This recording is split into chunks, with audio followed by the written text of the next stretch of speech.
looking at Hebrews chapter 6 and verse 1. எபிரேயர்களின் நிருபம் 6ஆம் அதிகாரத்தில் முதல் 2 வசனங்களை பார்க்கலாம். Where we are told we got to leave the elementary teaching and press on to maturity. மூல உபதேசங்களை விட்டு நாம் பூரணராகும்படி கடந்து போக வேண்டும் என்று அங்க வாசிக்கிறோம்.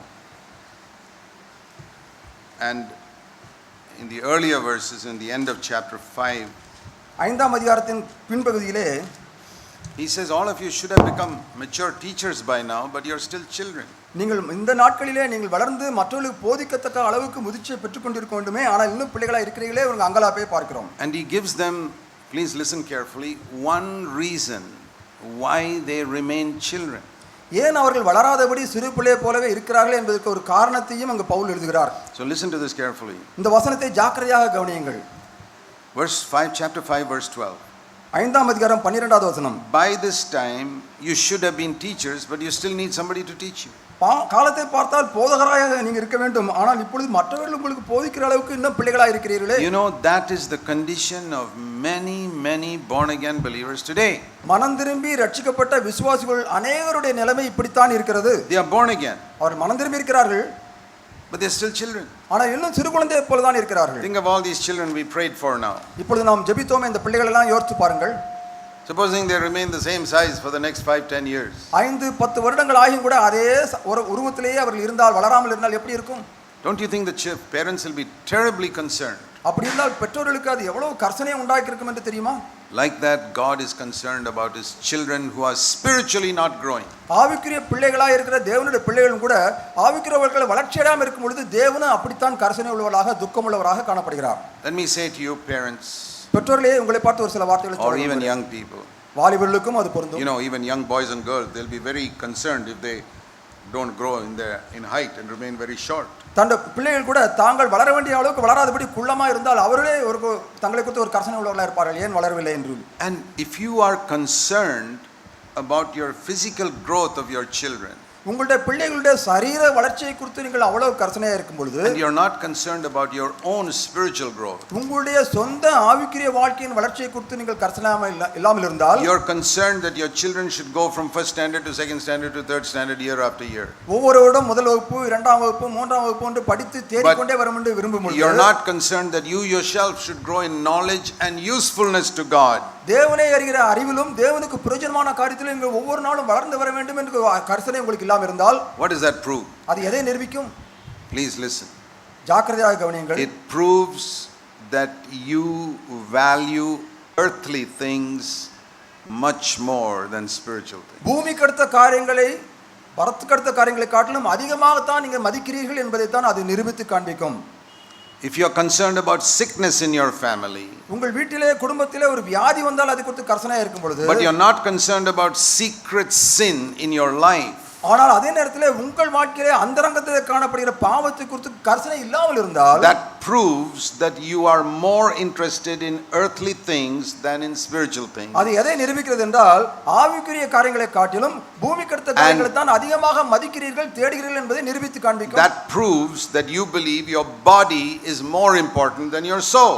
உங்களுடைய சரீரம் உங்கள் ஆத்மாவை காட்டிலும் விலையேறப்பட்டது என்று நிரூபித்து காண்பிக்கிறது உங்கள் செய்கை. Because when your body is sick, you are concerned and you go to a doctor and you spend thousands of rupees to get treated. உங்கள் சரீரத்தில் ஒரு வியாதி வரும் பொழுது மருத்துவரிடத்தில் சென்று ஆயிரக்கணக்கான ரூபாய் செலவழித்து அதை சுகப்படுத்த விரும்புகிறீர்கள். But when there is some secret sins in your life, like lusting with your eyes or getting angry, ஆனால் உங்கள் ஆத்மாவிலே காணப்படுகிற பாவமாக காணப்படுகிற கண்களின் இச்சையோ அல்லது ஏதோ ஒரு பாவம் இருந்தால் அதை குறித்து கர்சனை இல்லாமல் இருந்தால், or bitterness and backbiting and evil speaking, மற்றவர்களை குறித்து கசப்பு, மற்றவர்களை குறித்து புறங்கூறி பேசுகிறது, மற்றவர்கள் குறித்து தீமையான காரியங்களை பேசுவதை செய்து கொண்டிருந்தால், and bitterness against people, மற்றவர்கள் மீது கசப்பான எண்ணங்களை வைத்துக் கொண்டிருந்தால், unforgiving spirit, மற்றவர்களை மன்னிக்க முடியாது காணப்பட்டால், you don't get that treated by the Holy Spirit, அதை பரிசுத்த ஆவியானவர் சுகப்படுத்த வேண்டும் என்று நீங்கள் தேடாமல் இருந்தால், then you are saying, நீங்கள் அப்பொழுது என்ன சொல்கிறீர்கள்?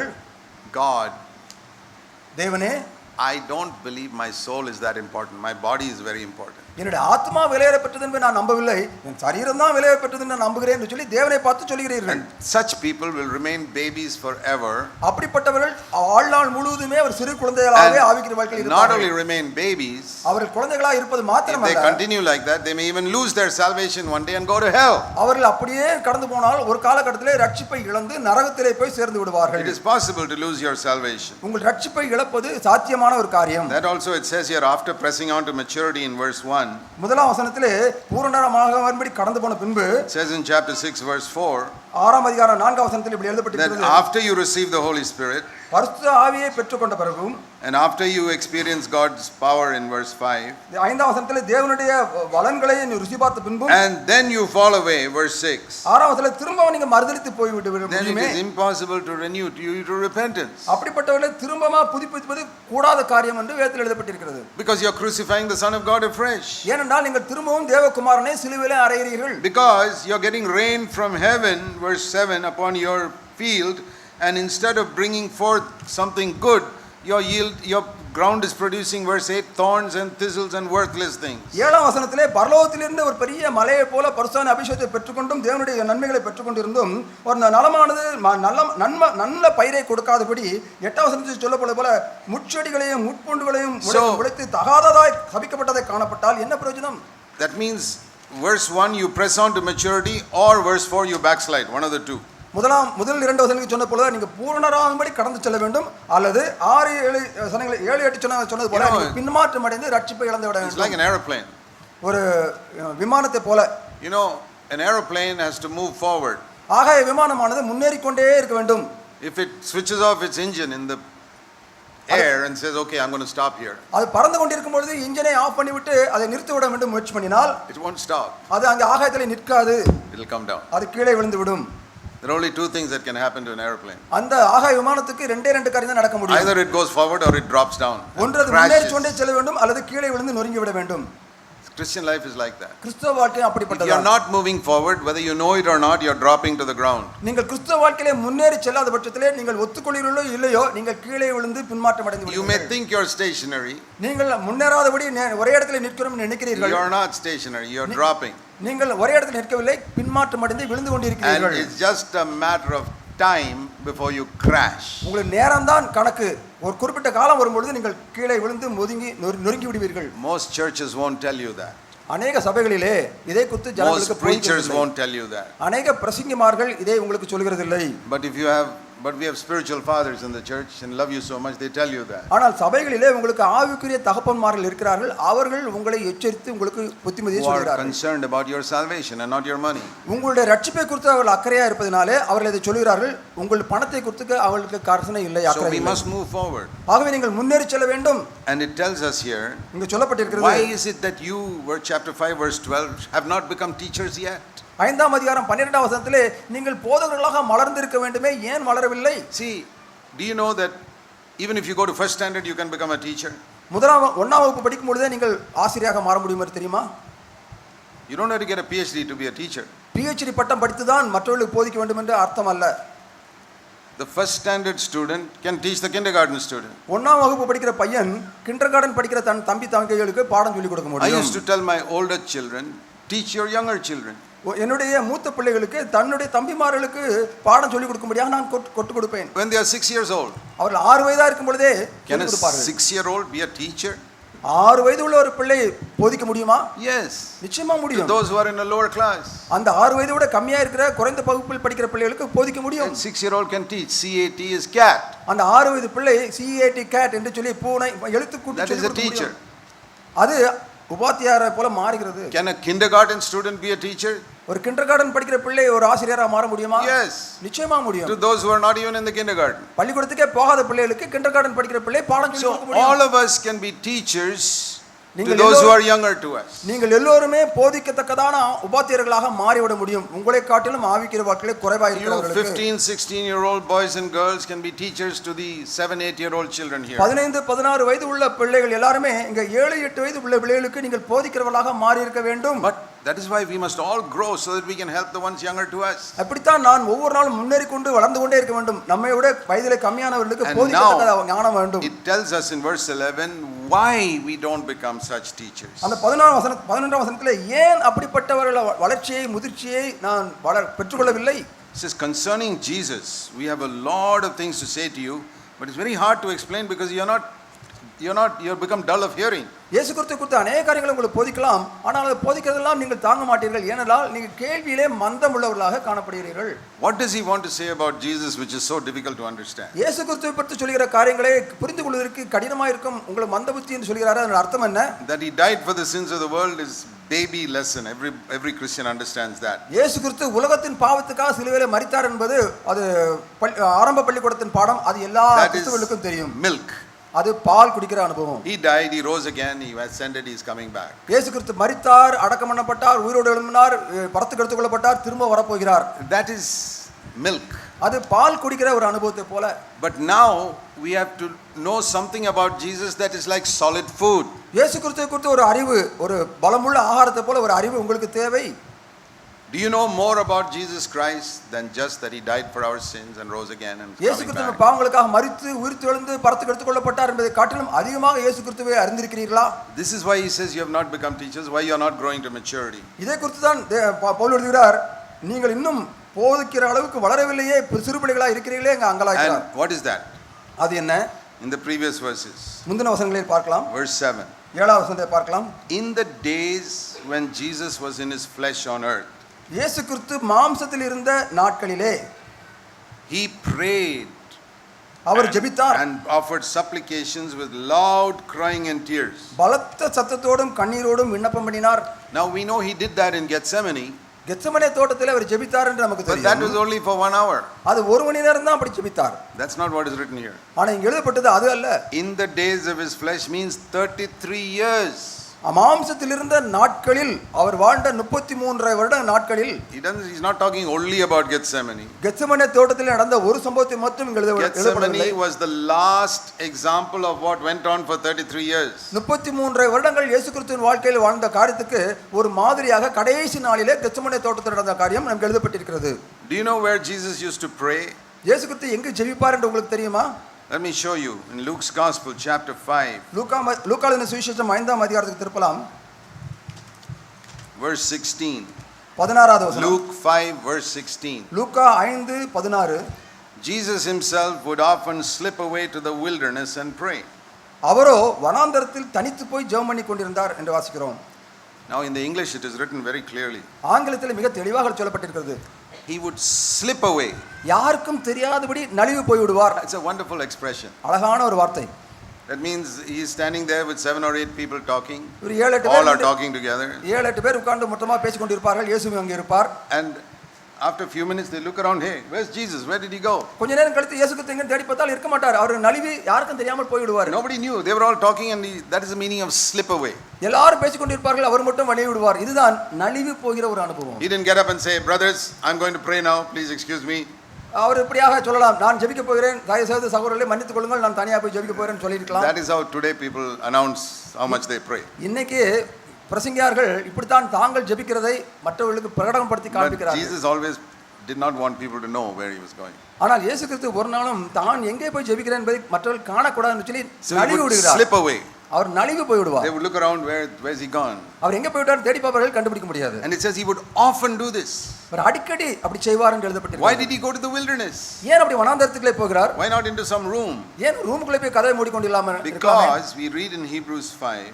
ஏனென்றால் எபிரேயர் 5ஆம் அதிகாரத்தில் வாசிக்கிறோம். He would pray with loud crying and tears. அவர் பலத்த சத்தத்தோடும் கண்ணீரோடும் ஜெபம் பண்ணி விண்ணப்பம் செய்தார் என்று வாசிக்கிறோம். You don't want to disturb other people when you are praying like that. அப்படி சத்தம் போட்டு கண்ணீர் விட்டு ஜெபிக்கும் பொழுது மற்றவர்களை தொந்தரவு செய்ய அவர் விரும்பவில்லை. So what was he praying for with loud crying and tears in the wilderness? அந்த வனாந்தரத்தில் சென்று பலத்த சத்தத்தோடும் கண்ணீரோடும் அவர் என்னத்துக்காக ஜெபித்துக் கொண்டிருப்பார்? Praying to his father. Hebrews 5:7. எபிரேயர் 5:7 வாசிக்கிறோம், அவர் அவருடைய பிதாவை நோக்கி ஜெபித்தார். There are many titles given to God in the Bible. வேதத்திலே தேவனுக்கு நிறைய பட்டப்பெயர்கள் கொடுக்கப்பட்டிருக்கிறது. Here is a title. இங்க ஒரு பட்டப்பெயர் கொடுக்கப்பட்டிருக்கிறது. Have you ever heard this title of God? தேவனை குறித்து இந்த பட்டப்பெயரை நீங்கள் பார்த்திருக்கிறீர்களா? He's called Savior, Redeemer, so many titles. அவர் ரட்சகர், நம்முடைய Almighty God, சர்வ வல்ல தேவன் என்று சொல்கிறோம், Merciful Father. இரக்கத்தின் பிதா என்று சொல்கிறோம். But here's another title. இங்கு ஒரு தேவனுக்கு ஒரு பட்ட பெயர் கொடுக்கப்பட்டிருக்கிறது. One who is able to save me from spiritual death. மரணத்திலிருந்து தம்மை ரட்சிக்க வல்லவர், ஆவிக்குரிய மரணத்திலிருந்து ரட்சிக்க வல்லவர். God, you are the one who is able to save me from spiritual death. தேவனே, நீர் ஒருவர்தான் ஆவிக்குரிய மரணத்திலிருந்து என்னை ரட்சிக்க வல்லவர். That's the one Jesus prayed to. அந்த தேவனை நோக்கி இயேசு கிறிஸ்து ஜெபிக்கிறார். Not physical death. சரீரப்பிரகார மரணத்துக்காக அல்ல. Jesus was never afraid of physical death. இயேசு கிறிஸ்து ஒரு நாளும் சரீர மரணத்துக்கு பயப்பட்டதே இல்லை. He loved us so much that he would have been willing to be crucified 1000 times to save us from sin. அவர் நம்மை எவ்வளவாக நேசிக்கிறார் தெரியுமா? 1000 முறை சிலுவையிலே அறையப்பட வேண்டும் என்றாலும் சரி அவர் மரிப்பதற்கு ஆயத்தமாக இருக்கிறார். He was not afraid of being crucified. சிலுவையிலே அறையப்படுவதற்காக அவர் பயப்படவில்லை. He was not afraid of being humiliated. Our அவமானப்படுத்தப்பட்டதற்காக பயப்படவில்லை. You know, that is humiliation, to put you in an underwear and hang you up on a cross. உள்ளாடையை மட்டும் உடுத்திருந்த வண்ணமாக சிலுவையிலே அரைகுறை ஆடையோடு தொங்க வைப்பது ஒரு அவமானம் தான். He was not afraid of that. அதை குறித்து இயேசு கிறிஸ்து பயப்படவில்லை. Spiritual death which comes through sin, he was afraid of that. பாவத்தினாலே வருகிற ஆவிக்குரிய மரணம், அந்த மரணத்தை குறித்து அதிகமாக பயந்தார். Now in heaven he never had any fear of falling into sin. பரலோகத்தில் இருக்கும் பொழுது அவர் பாவம் செய்யத்தக்கதாக ஒரு நாளும் பயந்ததே இல்லை. Because he didn't have a flesh. அங்கு அவருக்கு சரீரம் இல்லை, ஆகவே மாம்சம் இல்லை, ஆகவே பாவம் செய்ய வாய்ப்பு கிடையாது. When he கிடையாது. came to earth in the flesh, ஆனால் பூமியிலே ஒரு மாம்சத்திலே ஒரு மனிதனாக வந்தபோது, all the time, you know how it is, we live in the world, we are tempted the whole day. நாம் பூமியிலே வாழ்ந்து கொண்டிருக்கிறோம், நாள் முழுதும் காலையிலிருந்து ராத்திரி வரை சோதிக்கப்பட்டு கொண்டே இருக்கிறோமே. And chapter 4 verse 15 says he was tempted in every single point as we are. எபிரேயர் 4:15 வாசிக்கிறோம், நம்மை போல எல்லா விதத்திலும் சோதிக்கப்பட்டிருக்கிறார் என்று அவரை குறித்து எழுதப்பட்டிருக்கிறது. But he did not sin. ஆனாலும் அவர் பாவம் செய்யவில்லை. All day 24 hours he is being tempted. 24 மணி நேரம் அவர் சோதிக்கப்பட்டு கொண்டே இருந்தால், ஆனாலும் அவர் ஒரு பாவம் கூட செய்யவில்லை. But in chapter 4 it doesn't tell us how he did not sin. அவர் எப்படி பாவம் செய்யாமல் இருந்தார் என்று சொல்லி 4ஆம் அதிகாரத்தில் எழுதப்படவில்லை. But it is written in chapter 5 verse 7. ஆனால் 5ஆம் அதிகாரம் 7ஆம் வசனத்தில் எப்படி பாவம் செய்யாது வாழ்ந்தார் என்று எழுதப்பட்டிருக்கிறது. How is it we sin so many times a day? ஏன் நாம் ஒரு நாளிலே எத்தனை முறை பாவம் செய்கிறோம்? But he did not sin even once in 33 and a half years. ஆனால் 33 வருடங்கள் பூமியிலே மனுஷனாக வாழ்ந்தும் ஒரு பாவம் கூட அவர் எப்படி செய்யாமல் இருந்தார்? Most believers say because he was God. ஏனென்றால் அவர் தேவனாய் இருந்தார், ஆகவே பாவம் செய்யவில்லை என்று சொல்லி அநேக கிறிஸ்தவர்கள் சொல்லுவார்கள். There are two truths about Jesus. இயேசு கிறிஸ்து குறித்து 2 சத்தியங்கள் உள்ளன. He was 100% God. Our 100% தேவன்தான். But he was also 100% man. அவர் பூமியில இருக்கும் பொழுது 100% மனிதனாக இருந்தார். Some people only think one side, he is 100% God. சிலர் ஒரு பக்கம் மட்டும் பார்ப்பார்கள், அவர் 100% தேவன் என்று சொல்லி. They got half a Jesus, not a full Jesus. அவர்களுக்கு பாதி இயேசுதான் கிடைத்திருக்கிறது, பூரணமான இயேசுவை பார்க்கவில்லை. Then some people like Jehovah's Witnesses, they say he was 100% man. Jehovah witness போல உள்ளவர்கள் சிலர் சொல்வார்கள் அவர் 100% மனிதன் என்று சொல்வார்கள். That is also wrong. அதுவும் தவறுதான். That is only half a Jesus. அதுவும் பாதியாக உள்ள இயேசுவை தான் பார்த்திருக்கிறார்கள். The truth is he was 100% God and 100% man. அவர் பூமியிலே இருக்கும் பொழுது 100% தேவனாகவும் இருந்தார், 100% மனிதனாகவும் இருந்தார். So if you don't believe both, you're like Jesus divided in the middle. You see only half of him. இந்த பகுதியிலே நீங்கள் பூரணமாக விசுவாசிக்காவிட்டால் இயேசு கிறிஸ்துவை பாதி தான் தரிசித்து பாதியை மட்டும் தான் விசுவாசிக்கிறீர்கள். Because he is God, we worship him. அவர் தேவனாய் இருப்பதனால் அவரை ஆராதனை செய்கிறோம். We pray to him. அவரிடத்தில் ஜெபிக்கிறோம். Because he is 100% God. ஏனென்றால் அவர் 100% தேவன். Every knee will bow one day to him. அவருக்கு முன்பாக எல்லா முழங்காலும் ஒரு நாளில முடங்கும். But because he is 100% man, அவர் 100% மனிதனாய் இருந்ததனாலே we can follow him. அவரை நாம் பின்பற்ற முடியும். We can't follow God. நாம் தேவனை பின்பற்ற முடியாது. But we can follow a man. ஆனா மனிதனை பின்பற்ற முடியுமே. And that's why Jesus became a man 100% so that we can follow him. ஏனென்றால் நாம் அவர் மனிதனா வந்து அவர் வாழ்ந்தது நிமித்தமாக அவரை பின்பற்ற முடியும் என்பதற்காக தான் அவர் மனிதனாகவே வந்தார். 100% மனிதனாக இருந்தார். Tempted with any temptation.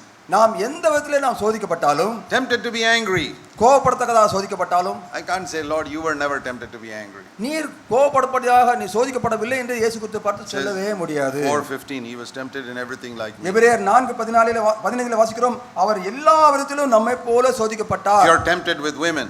Our பெண்களினாலே சோதிக்கப்பட்டிருக்கலாம். You can't say to him Lord you were never tempted like that. நீர் ஆண்டவரே நீர் அப்படியாக பெண்களினால் சோதிக்கப்படவில்லை என்று அவரை பார்த்து சொல்ல முடியாது. Is it written in your Bible that he was tempted in everything like you? எல்லா விதத்திலும் நம்மை போலவே சோதிக்கப்பட்டார் என்று சொல்லி உங்கள் வேதாகமத்தில் எழுதப்பட்டிருக்கிறதா? Some people say we are making Jesus so like a spoiled person if you say he was tempted like us. சிலர் சொல்வார்கள் ஐயோ இயேசு கிறிஸ்துலாம் அப்படி சொல்ல கூடாது, அப்படியே இயேசு கிறிஸ்து குறித்து தரக்குறைவான வார்த்தைகளை பேசுகிறீர்கள், அப்படி தவறு என்று சொல்வார்கள். Do you really make him bad by saying he was tempted? இயேசு கிறிஸ்து எல்லா விதத்திலும் நம்மை போலவே சோதிக்கப்பட்டார் என்று சொல்கிறனால இயேசு கிறிஸ்து குறித்து தவறான காரியத்தை தரக்குறைவாக சொல்கிறீர்களா? Which is better? எது நல்லது? To fight and win a victory, போராடி ஜெயிப்பது வெற்றியா? or just sit in an easy chair and God gives you the victory? அல்லது ஈஸி சேர்ல உட்கார்ந்து கொண்டு தேவன் வெற்றி கொடுப்பது எளிதா? எது If Jesus got victory like that, இயேசு கிறிஸ்து ஈஸி சேர்ல உட்கார்ந்து கொண்டு வெற்றியை பெற்றிருந்தால், and I have to fight to win, நான் போராடி தான் ஜெயிக்க வேண்டும் என்று இருந்தால், then you know what will happen? என்ன நடக்கும் தெரியுமா? In heaven I will be a greater conqueror than Jesus Christ. இயேசு கிறிஸ்து காட்டிலும் நான் தான் ஒரு பெரிய ஜெயாளியாக பரலோக ராஜ்யத்தில் I'll say, Lord, you sat in an easy chair, but I had to fight and win. ஆண்டவரே, நீர் பூமியில மனுஷனா வரும்போது ஈஸி சேர்ல உட்கார்ந்து கொண்டு ஜெயத்தை பெற்றுக் கொண்டீர், நான் போராடி ஜெயித்தேனே என்று நீங்கள் பரலோகத்தில் சொல்லலாம். That is the Jesus most Christians believe in. இப்படிப்பட்ட கிறிஸ்துவை தான் அநேக கிறிஸ்தவர்கள் தவறாக And நம்பிக்கொண்டிருக்கிறார்கள். that is why they remain babies.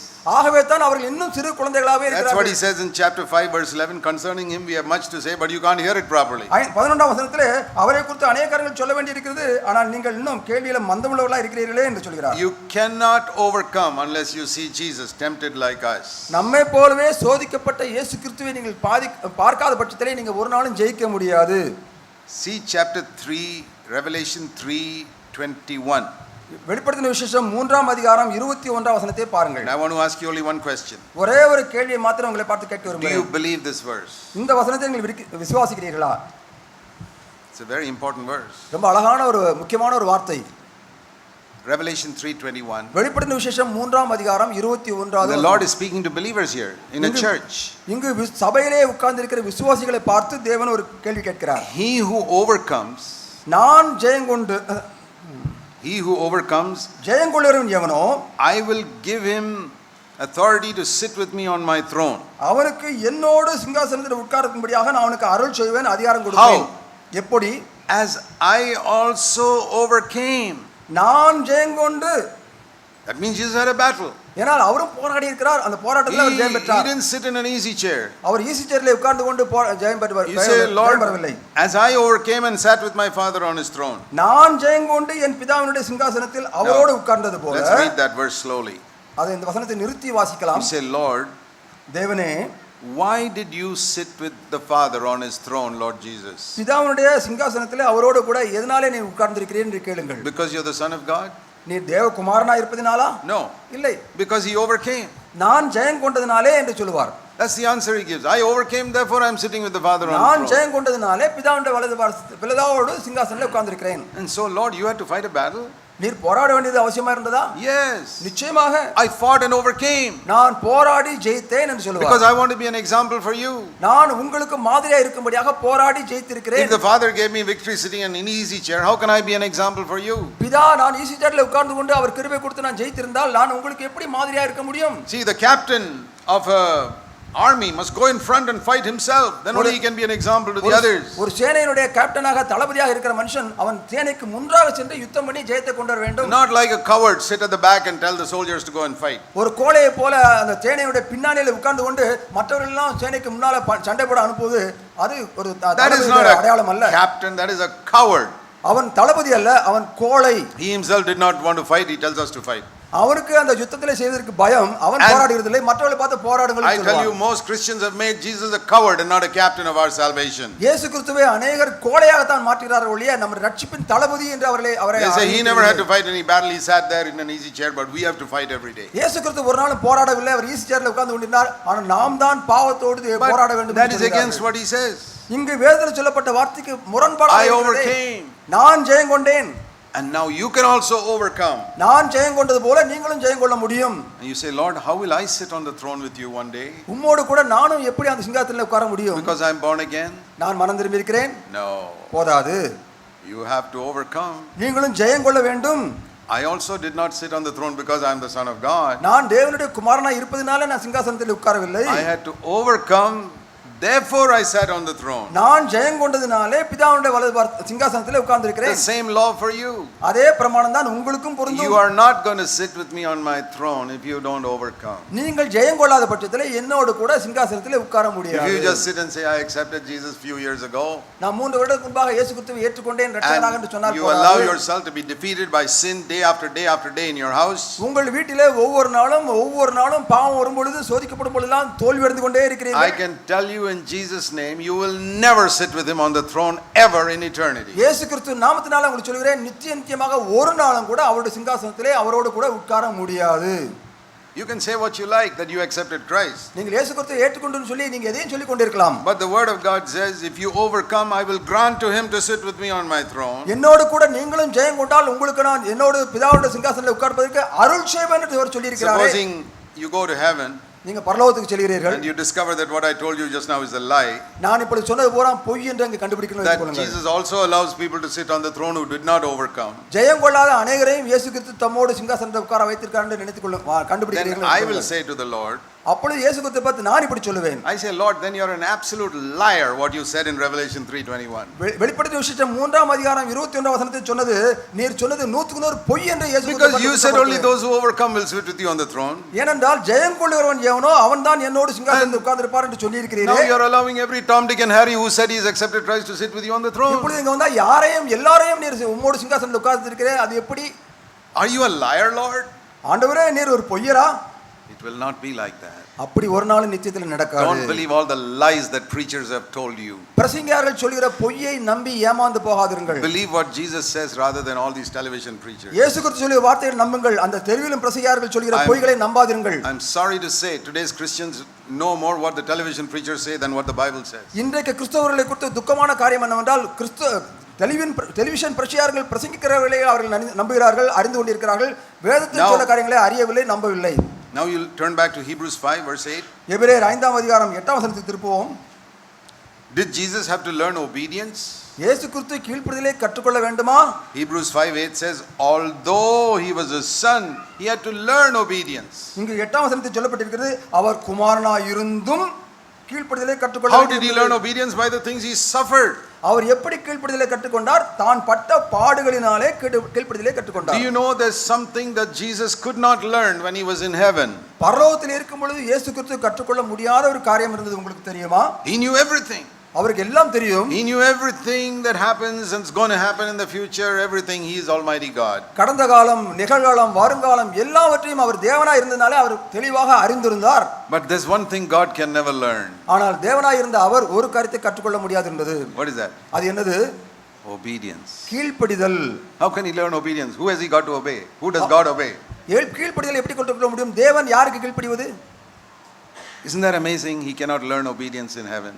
பரலோகத்தில் சென்று கீழ்ப்படிதலை கற்றுக்கொள்ள முடியாது என்பது ஒரு ஆச்சரியமான காரியம். உங்களுக்கு When தெரியுமா? he came to earth, அவர் பூமிக்கு மனிதனாக வரும் பொழுது, became a man like us, நம்மை போல மனிதனாக வந்த பொழுது, and had a flesh like நம்மை us, போல ஒரு மாம்சத்தை உடையவராய் இருந்து, and had a will like us. நம்மை போலவே ஒரு சுய சித்தமுடையவராய் இருந்து, He could say in John 6:38. யோவான் 6:38 அவர் சொல்லுறது போல சொல்லி இருக்கிறார். John 6:38. யோவான் 6:38, I've come from heaven நான் பரலோகத்திலிருந்து இறங்கி வந்திருக்கிறேன், not to do my own will, என்னுடைய சொந்த சித்தத்தை செய்ய வரவில்லை, but the will of him who sent me. என்னை அனுப்பினவருடைய சித்தத்தை செய்யும்படியாகவே வந்தேன். When I deny my will நான் என்னுடைய சித்தத்தை விட்டு கொடுக்கும் and பொழுது, do the will of God, தேவனுடைய சித்தத்தை செய்யும் பொழுது I learn obedience. நான் கீழ்ப்படிதலை கற்றுக்கொள்கிறேன். Jesus had to learn it also. இயேசு கிறிஸ்து கூட அந்த கீழ்ப்படிதலை கற்றுக்கொள்ள வேண்டியது Even அவசியமாக though he இருந்தது. was a son, அவர் குமாரனாய் இருந்தும், it says in Hebrews 5:8, he had to learn obedience. எபிரேயர் 5:8 சொல்லப்பட்டிருக்கிறது, அவர் குமாரனாய் இருந்தும் அவர் கீழ்ப்படிதலை கற்றுக்கொள்ள All the வேண்டியது. things that he suffered.